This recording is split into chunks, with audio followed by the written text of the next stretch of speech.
بسم اللہ الرحمن الرحیم۔ یہ ڈاکٹر مسعود الدین عثمانی رحمۃ اللہ علیہ ایمان خالص کے تقاضے بتا رہے ہیں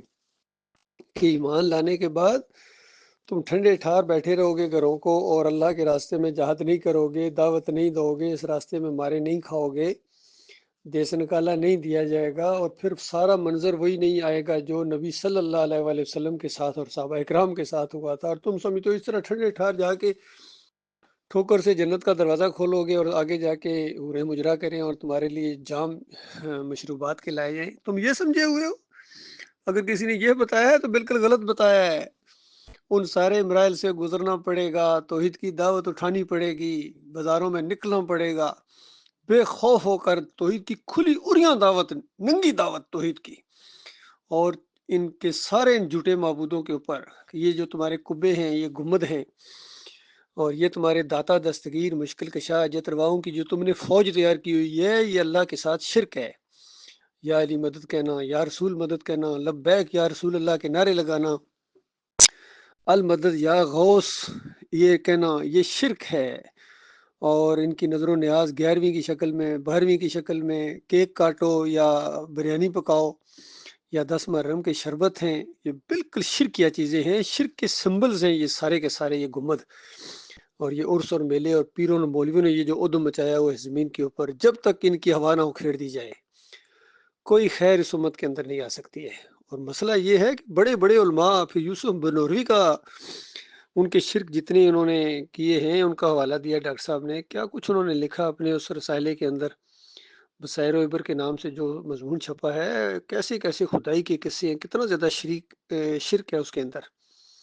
بریلیوں کے پاس جاؤ تو نبی علیہ السلام نور ہیں، ہر جگہ حاضر ناظر ہیں۔ دیوبندیوں کے پاس عقائد علماء دیوبند پڑھو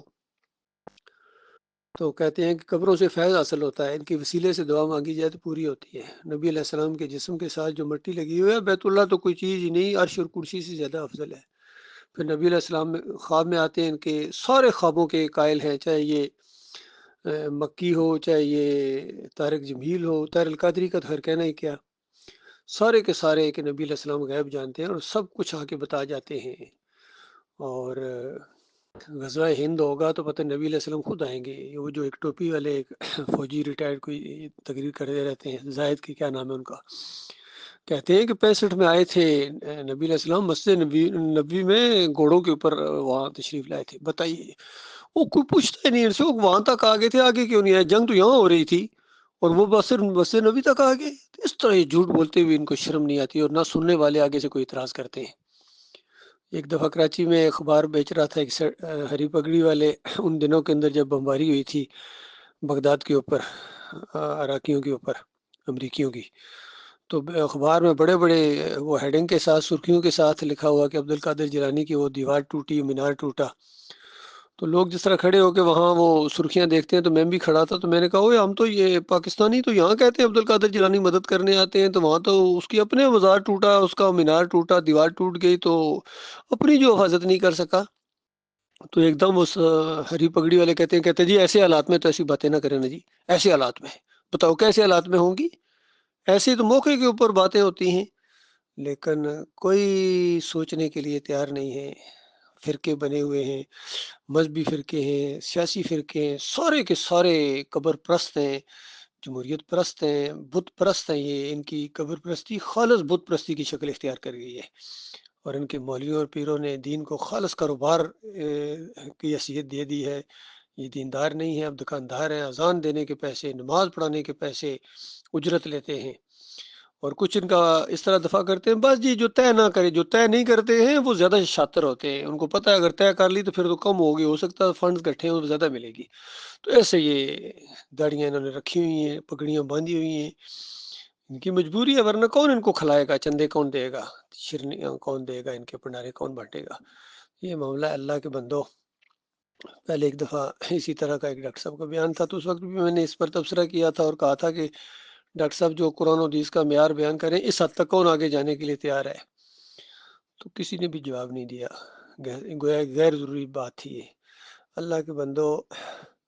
یہ زندگی عارضی ہے، چند دنوں کا یہ معاملہ ہے، یہ زندگی امتحان کی زندگی ہے، ہر روز ایک امتحان ہو رہا ہے آپ کا، ہر لمحہ آپ کا امتحان کا ہے۔ تو لہٰذا اس بات کو اگر زندگی کا نمبر 1 مسئلہ نہیں سمجھتے ہو پھر بس چلتے رہو اسی طریقے سے. اگر جان مال عزیز ہیں، رشتہ دار زیادہ پیارے ہیں، اور ان مشرکوں کے پیچھے اگر نمازیں پڑھو گے، ان کو امام مانو گے لیے انجینئر کی طرح،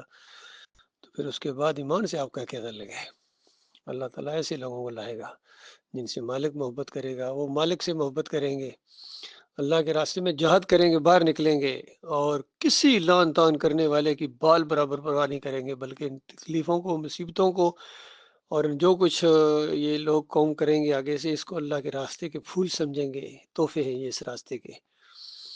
انہی راستوں پہ چل کے اگر ہو سکے تو آؤ. یہ راستہ ہے ایمان کا راستہ، توحید کا راستہ، نجات کا راستہ، فلاح کا راستہ، کفر بالطاغوت کا راستہ. یہ دعوت اٹھی ہے اللہ کے فضل و کرم سے. اللہ کے بندو اس کو اہمیت دو.